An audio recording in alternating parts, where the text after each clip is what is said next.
back. Today we're joined again by Dr. Eddie Stenium to give our weekly COVID-19 update for the state of Utah. Dr. Stenium, as always, thanks for joining us. Thanks, Amanda. Happy holidays to you. Thank you. You too. I want to start with case trends like we normally do. The numbers for today were actually just released, so the data I will be talking about is for today. Our total case counts in the state of Utah are 257,697. The daily case count for today was 2,615, which makes today's positive rate 27.2%. The overall 7-day rolling average for that positive rate is 23.7. Our deaths are at a total of 1,196, with 24 new deaths reported today. The hospitalizations are at 10,327 with 560 today, and our ICU referral capacity is at 92%. As we reported last week, the Utah Department of Health is also reporting vaccine totals, and we're at 11,380 people have been vaccinated so far. Dr. Stenium, let's break that down a little bit. How are we doing? What have the trends been since the last time we've spoke? Yeah, we're in a nice kind of downward trend of our case counts. I mean, if you look at the Utah Department of Health graphs or any number of resources, what you're seeing in the state of Utah is that the numbers are coming down, which is, incredibly encouraging. That was after a small spike after Thanksgiving, and now we're kind of still seeing a trend down. You do have to kind of think also about the fact that our number of people tested isn't back up to those levels we were pre-Thanksgiving. Pre-Thanksgiving, we were testing almost up to 20,000 people a day. That's now come down. It's been relatively stable, but not nearly as high as it was before Thanksgiving. As such, when you look at the test positivity rate, today was reported at 27%, yesterday was 27%, and then the 7-day average currently right now is right around 23%. That's still really, really high. We really want that to be less than 5%. So, what that tells us is, yes, our case counts are down, very encouraging sign, and we've got some other indicators to show that we truly do have decreased community transmission, and we'll talk about those in a second. But our testing volumes aren't as high as they could be, and our test percentage is high, just meaning that we're likely missing a lot of active cases in not getting tested. But certainly encouraging, especially as we come into a holiday. If you look at our hospitalization trends, what you'll notice is that they're still really high, but they're not going up. And if anything, they've come down a little bit. And so our daily censuses across the state has stepped down. They were plateaued, now they've come down a touch. But our ICU capacity in both our referral centers and general ICUs is still really high. I mean, they're better. It was 102% earlier, this week. They're now down to 90%. That's a measure that's going to take a while for it to get better because those people in the ICU are there for a long time. They need to either graduate from the ICU, get better enough to be able to floor, or unfortunately pass away. So that we'll see hopefully get better, over time. What ideally we would have seen is to have our numbers be really low before the holiday and New Year, which would then decrease any kind of risk of transmission amongst families that are gathering. But we still have really high transmission rates, even though the numbers are down. So we're encouraging. We're definitely moving in the right direction with numbers down, but our big kind of obstacle to come right now is the Christmas, New Year's holiday, and what is that going to have on our impact? Ideally, we would have had hospitalizations down even further to then accommodate a surge that we have to anticipate is going to happen. But unfortunately, our hospitalizations are still high. So fingers crossed that, Utah comes together as a community like we did in Thanksgiving. We didn't see that big surge we were expecting because Utahns took this seriously. I'm hoping we'll see the same thing out of Christmas. I want to talk about the death count the death rate really quickly. It seems to me that it just keeps going up, or it's pretty steady. Is this something that we were expecting to happen?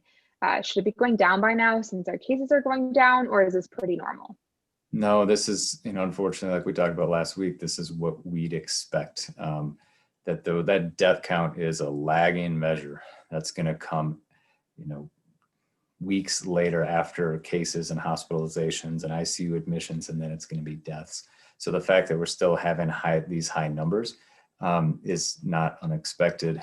And when you look deep into the data and you look at the demographics, you've seen a bit of an uptick, or not as quick of a lowering, in that 85-year-old plus group, which is one of the unfortunate predictors of death when you get COVID-19.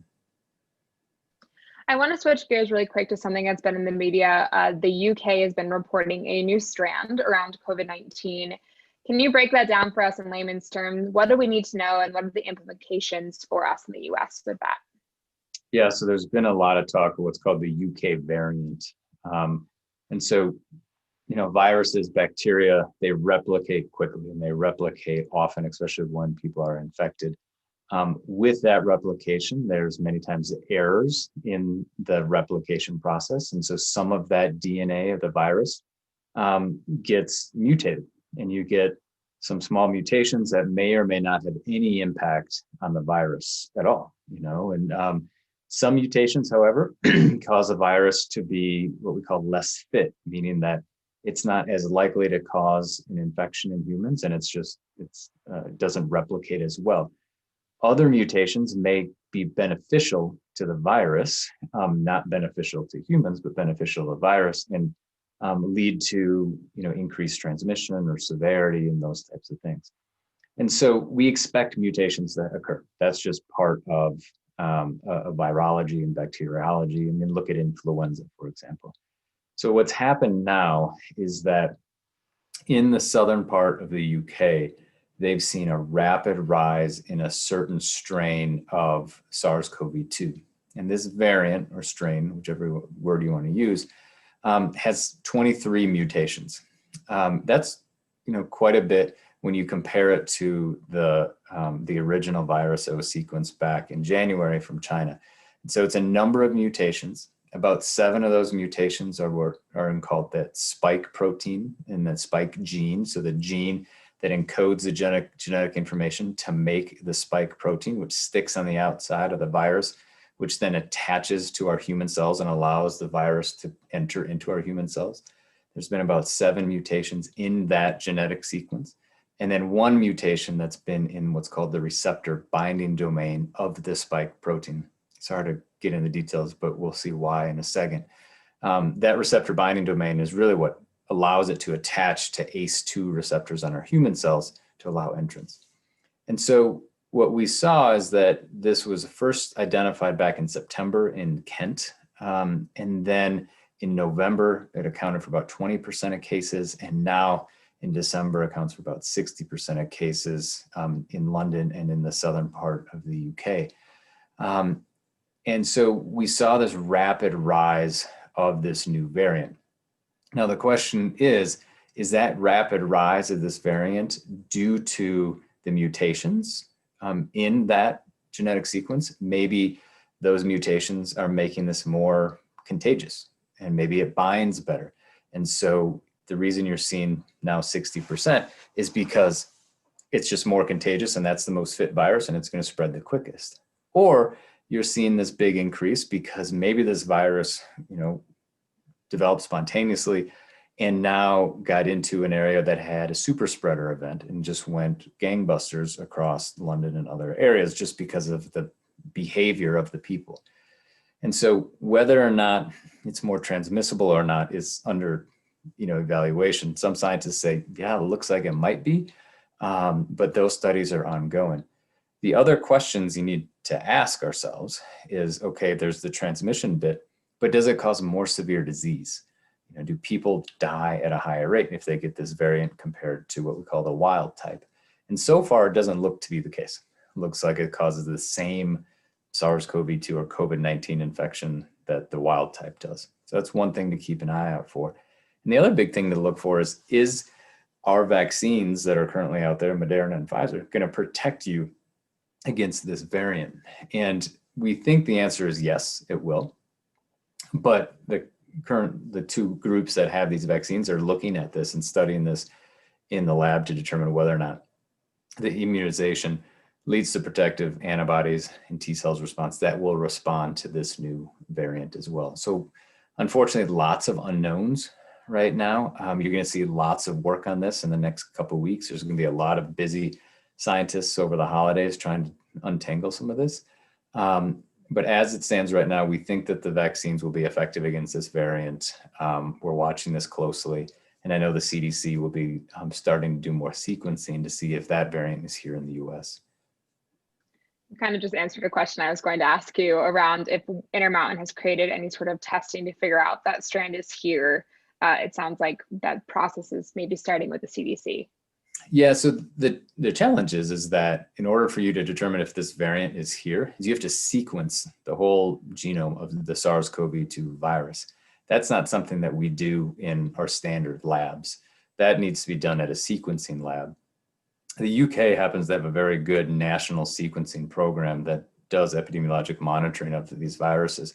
So they've sequenced many more whole SARS-CoV-2 genomes than we have in the US. And I saw one report that the US is well behind the UK in number of sequences. And we have many, many more infections. And so the CDC, I think, will be starting this program to be looking at surveillance and trying to identify that. That's not something that traditional labs will do to determine whether or not we have that here circulating in Utah. I suspect that there is this variant in the US in some places. I mean, if this variant has been present since September and had 20% in November and now 60% here in December, knowing how many people travel from the UK to the US and vice versa, I think it's almost assured that we have this virus somewhere in the US. And I think Tony Fauci talked about this either today or yesterday as well. I think it's inevitable for us to see this because it's now 2.5 months into this being a pretty dominant virus. I know the UK went into a pretty extreme lockdown recently because of that. So it'll be interesting to see kind of what comes from that and if it has any sort of positive effect on what's happening with that new strain as well. So I want to quickly talk about testing. I know we mentioned earlier about the fact that our case counts are going down. It seems like testing potentially in the state is also going down. Is Intermountain testing at the same capacity or at a higher rate that we normally do? Has it been pretty steady throughout the entire pandemic? Yeah, our levels have been pretty steady. We still have capacity to potentially increase our testing. We've had to make some changes in the way we do it as we head into the winter months, but we still have this capacity available to us.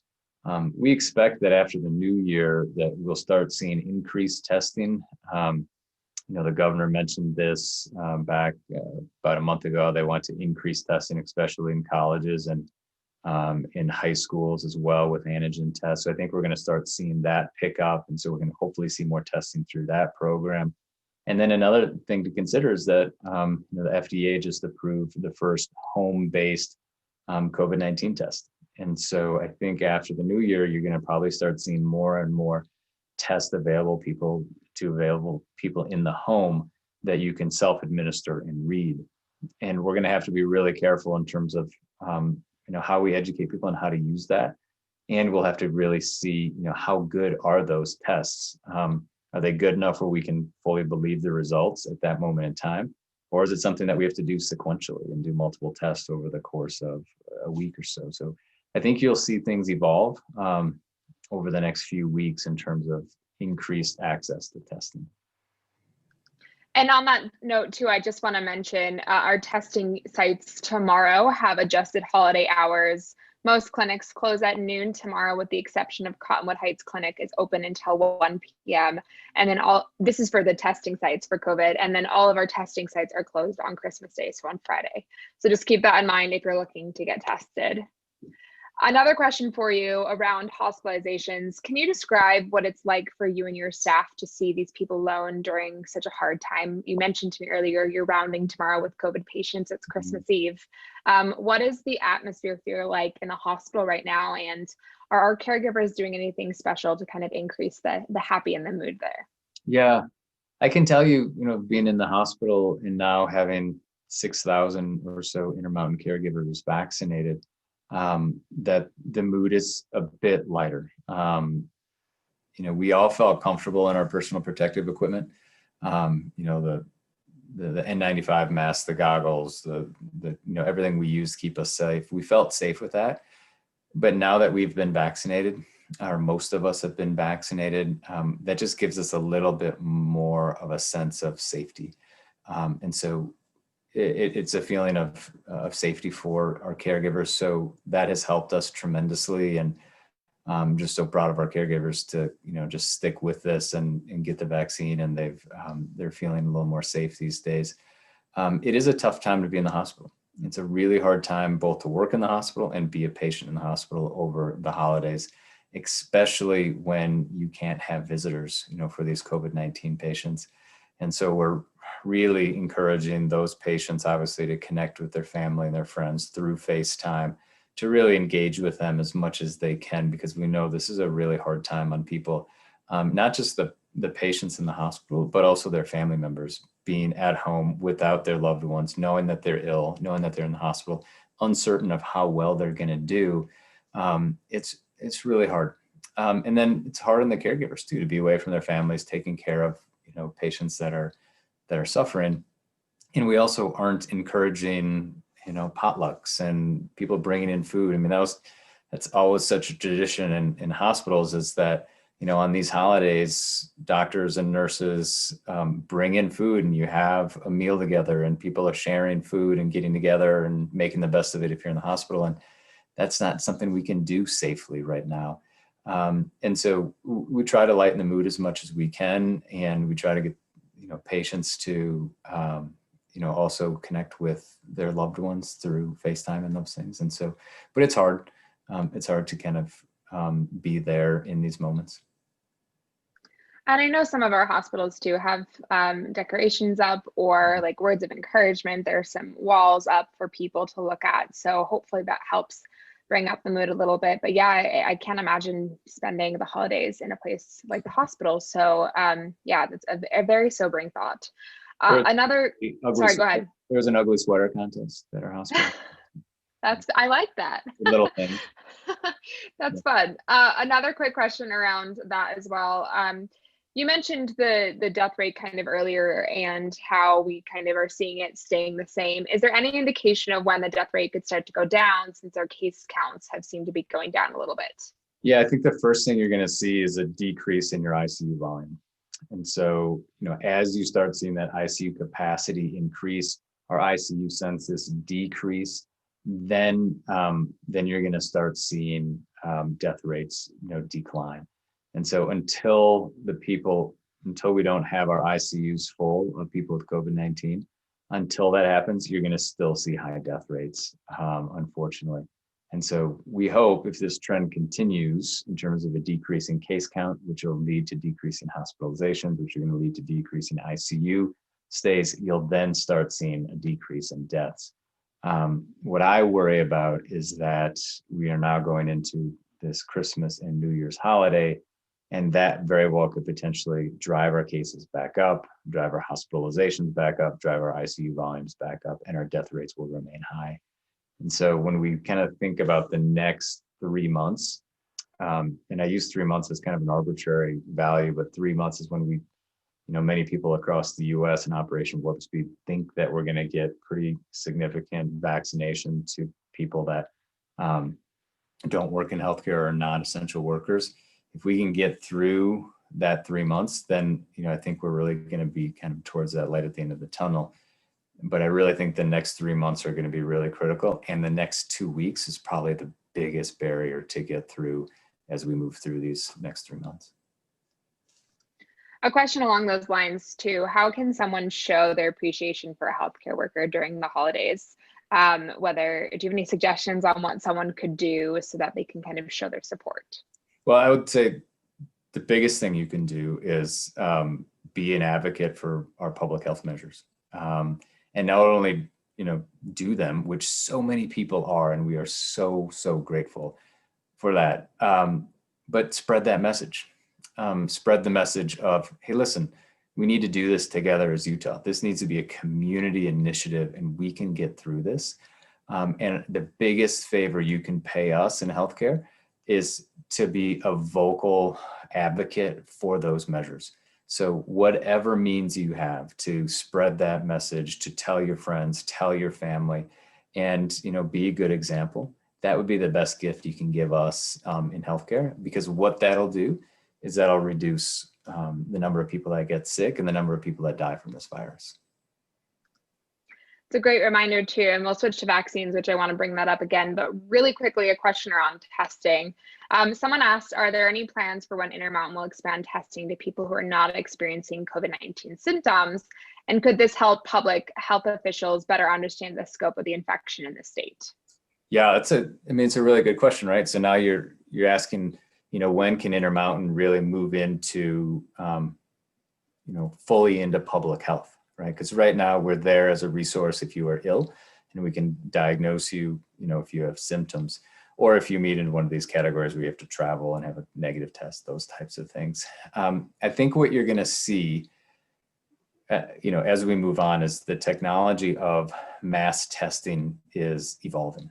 And so right now our limitations are reagents, our lab workers, our space, all of those things. I mean, this is a pretty laborious test.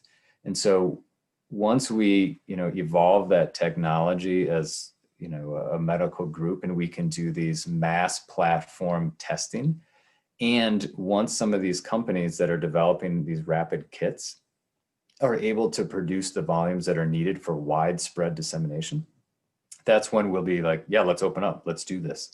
Whether it be an urgent care, drive-through site, whatever it might be. But those rapid kits right now, some are coming from a company called Cepheid, BioFire, there's a number of places that do it. They're in short supply. And so we're using those rapid kits where we gotta have an answer quickly. For example, in the emergency department, somebody being admitted, we gotta know if they have COVID-19 or something else. So once we start getting more of those from suppliers that are supplying the entire US and sometimes entire world, once we can get more of them, and once we get technology that allows us to do our in-house PCR testing on a larger scale, that's when you're going to start seeing more of this. I also think that you're going to start seeing much more, like I said, these home-based tests that potentially could really increase access to testing as well. I want to switch gears to the vaccine. It's been a week roughly since you've gotten your first dose of the vaccine. How are you feeling? Have you had any side effects at all? Yeah, no, I feel great. I just realized I have a banana on my shirt, and that's been incredibly distracting, but I'm going to leave it there. My daughter just got I didn't notice. For Christmas, and I went up for lunch and she gave me a sticker. So I'll just leave it there for now. Don't let it be distracting, Amanda. You're feeling good. Good. I feel totally fine. So I got vaccinated on Thursday, last Thursday. I had some arm soreness, some muscle soreness for about 24, 36 hours. It wasn't any worse than a flu shot. This year's flu shot, for some reason, I had muscle soreness for about 48 hours, but really, wasn't that noticeable, but, certainly was present. That evening, I felt a little tired. I don't know, I was hyper vigilant for what symptoms I had because I just gotten this vaccine and I knew people would be asking. But I think I was probably a little more tired than usual. That next day, that Friday, I worked a full day, no issues, no fevers, no real muscle aches, no noticeable fatigue. And then, maybe a little more tired. Again, I was perseverating on these symptoms. And then Saturday, I was totally back to normal. So I could say I'm minimally symptomatic from the vaccine. When you look at the data, the second dose is usually more reactogenic than the first dose. And so I expect that when I get this second dose in 21 days, because I got the Pfizer vaccine, we'll probably have more symptoms. But the first dose was incredibly mild. And, I kind of polled our infectious disease group and some of the hospital-based people that got the vaccine, and people had very similar kind of reactions, very mild arm soreness and minimal, if any, systemic symptoms. That's good to hear. And we'll definitely check in with you again on your own personal experience after that second dose. You brought up that you got the Pfizer vaccine. I want to quickly talk about the difference between the two, the Moderna and the Pfizer one, and what types of areas would potentially get the different vaccines. Yeah, so the two vaccines that have been approved by the FDA under emergency use are the Pfizer and the Moderna, with the Moderna vaccine just being approved last week, or actually last weekend. The vaccines are very similar. They're not identical, but they're very similar. They both, have an RNA strand for the entire spike protein. The difference is in the vehicle in which that RNA is in, and that's a lipid nanoparticle. That is something that allows the RNA to enter into the cytoplasm, so the part of the cell that has the machinery to make the protein, not into the interior nucleus where the DNA is, but it's in what's called the cytoplasm. That's the difference between these two, is really that vehicle in which that RNA is transferred into. Because of that, the Pfizer vaccine has to be kept ultra cold, minus 80-degree freezers, whereas the Moderna vaccine can be kept in standard freezers. It doesn't have to be that ultra cold temperature. That's the main difference. There's some subtleties. Moderna is 2 doses 28 days apart. Pfizer is 21 days apart. When you look at the safety profiles and the efficacy, essentially identical. Okay, so how that impacts in terms of distribution is that many and most, I would say, clinics and small hospitals don't have minus 80-degree freezers. Like, that's something that large care centers have. That's something that research facilities have. And so that limits where the Pfizer vaccine can be sent. And that's one of the reasons why you see it at our large facilities, is because we have the minus 80-degree freezers. The Moderna vaccine doesn't need that. And so we suspect that that will then be sent to both clinics and also to our smaller rural facilities that can then use that vaccine instead of the Pfizer vaccine. And along those same lines too, do we know anything, or has there been any more data that says how often we're going to be getting the vaccine? Is it a once a year? Do we not know? Every 5 years? We really don't know for a couple of reasons. One is that we don't know how long this immunity will last. And so that's going to be something that they look at very carefully in these trials. The people that are in the trials are in it for 2 years. And so they'll monitor in that 2-year period, well, what does antibody levels do? And also, when do they start seeing new infections in those people that were immunized? To be able to say, okay, how long does immunity really last? Is it 1 year? Is it 2 year, 3 year, 4 year? We don't know at this point.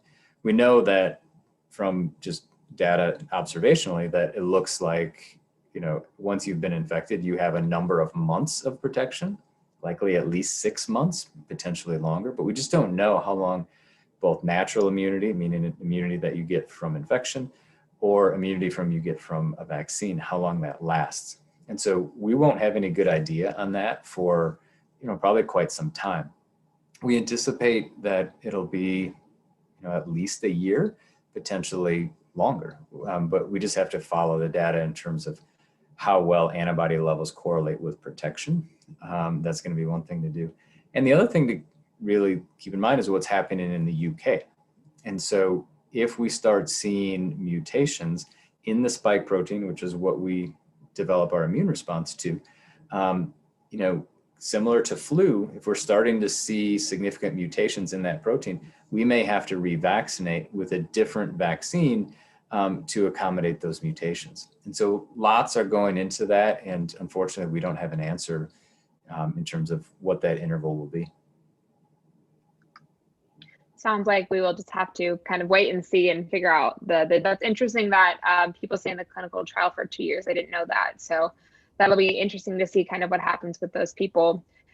Another update question for you is just around the general public. We've kind of been hearing mixed messages on a timeline, and I know it's not secure. There's not like an end date of March 1st. General public will get it, but do we have any updates on or any information on when that could potentially be? Yeah, so this is something that, we're really at the mercy of Operation Warp Speed, and then also our national guidance. And so when we can get into general public, and you could say, well, what is general public? Is that just public that are age greater than 65? Is it people with medical conditions? What does that mean? We really are at the mercy of Operation Warp Speed and the manufacturing processes of the vaccines. And so it's fully dependent on how much vaccine we are being shipped in the state of Utah.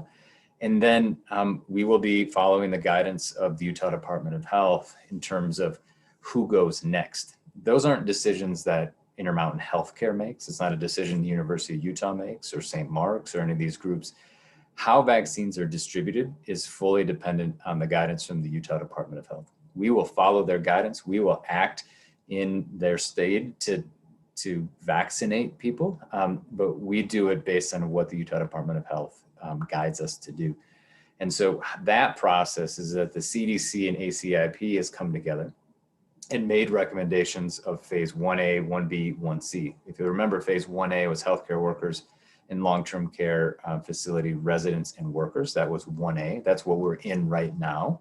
And then they announced phase 1B and 1C. Phase 1B, meaning people above age 75 and those with chronic comorbid conditions.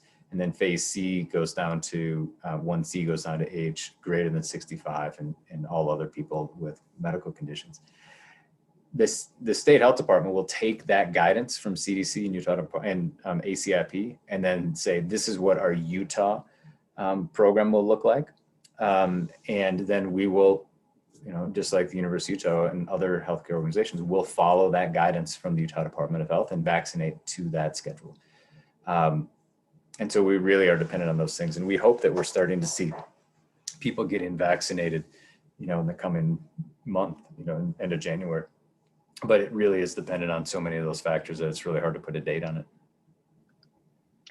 It's good to know, and that's good information about the state kind of creating this criteria about who gets vaccinated. I want to end the discussion today around holiday recommendations.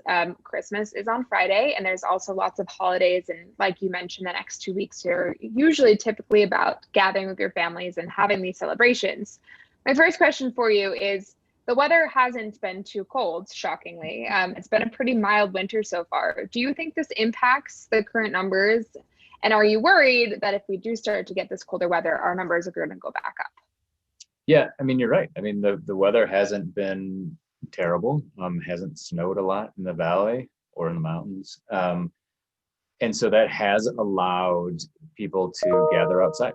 I know that, our social circle, we've had, some gatherings on the deck. We have a space heater and one of those lamps, and we've been able to do that safely. And so I think that has helped encourage people to be outside and enjoy that time with other people.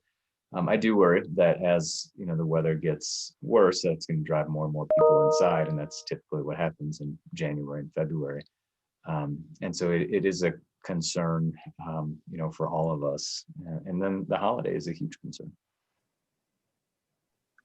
And what do you feel like we did right at Thanksgiving that resulted in this smaller than expected uptick? And what are your recommendations for Christmas and New Year's to ensure that we don't see this bump that we feared we were going to get? Yeah, you're right. I was pleasantly surprised. I thought for sure that we would see a big bump after Thanksgiving. And I think I underestimated our community. And I think what we did well is people took that advice and they took it to heart, and they didn't have large gatherings. They didn't gather with people that were at high risk, elderly people with medical problems. And I think they just said, yeah, we got to do this year. And we'll look forward to the summer when we can get together as big families again. And I really hope that, again, is what happens for Christmas. And we really, even though we did really well after Thanksgiving, we've seen some really sad stories in the hospital in the past couple of weeks of the consequence of large Thanksgiving gatherings. And there's been a number of cases where we've had grandma and grandpa both in the hospital with COVID-19 after a Thanksgiving Day event. And that's just tragic to see.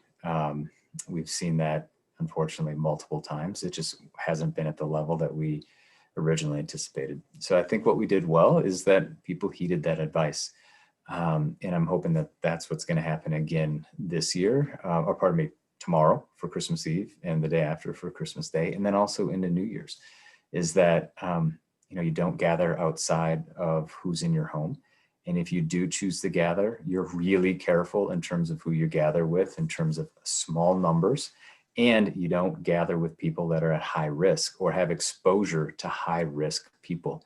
And so really think about, who are you gathering with? What is their risk profile? What's the risk to them or to you if you get infected?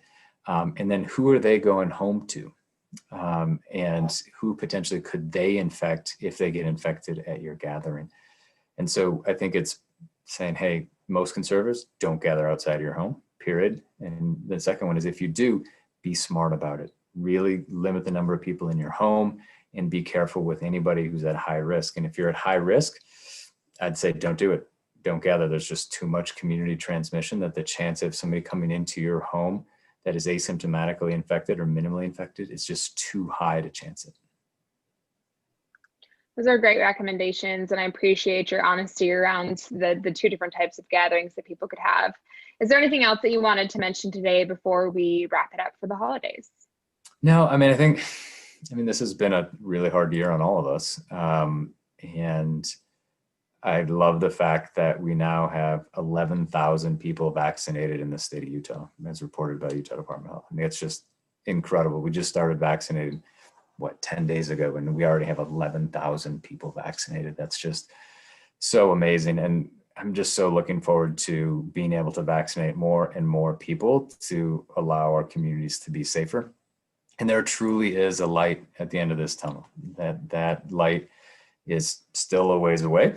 It's months away.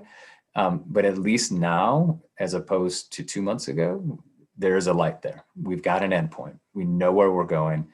And it's just a matter of getting there safely. And people know what to do. I mean, people are tired, sick of this. I'm one of them too. But we know what to do. We know what works. And that's such a much better situation that we've been in before. And so I would just say, hang tight, do what you need to do from a mental health standpoint, connect with people through whatever means, go for walks, but bundle up and whatever it might be, just hang in there. We'll get through it. And we'll hopefully look back at this time, in 4 months and reflect upon it. So I just appreciate everybody doing what they can. Well, thank you. That's really good advice. And hopefully 2021 is our year. And hopefully I didn't just jinx us. But thank you, Dr. Seniam. I really appreciate you taking the time to talk with us about what's been going on. And like I mentioned earlier, we do have some holiday hours for COVID-19 testing sites. Tomorrow, our sites are open until noon. Cottonwood Heights Clinic testing site is open until 1 p.m. That's the only difference there. And then all of our sites are closed on Christmas Day. So just keep that in mind. If you have questions around if you qualify for a COVID-19 test, you can go to intermountain.com/COVID testing, answer a couple of quick questions. And if you do qualify, you'll be given the opportunity to schedule an appointment arrival time. We also have our emotional health relief hotline still available 7 days a week from 10 a.m. to 10 p.m. That phone number is 833-442-5224. If you have any questions at all, you can also head to our website. Dr. Seniam, again, thank you so much, and we'll talk with you after the holidays. Sounds good. Clear. I messed up that phone number.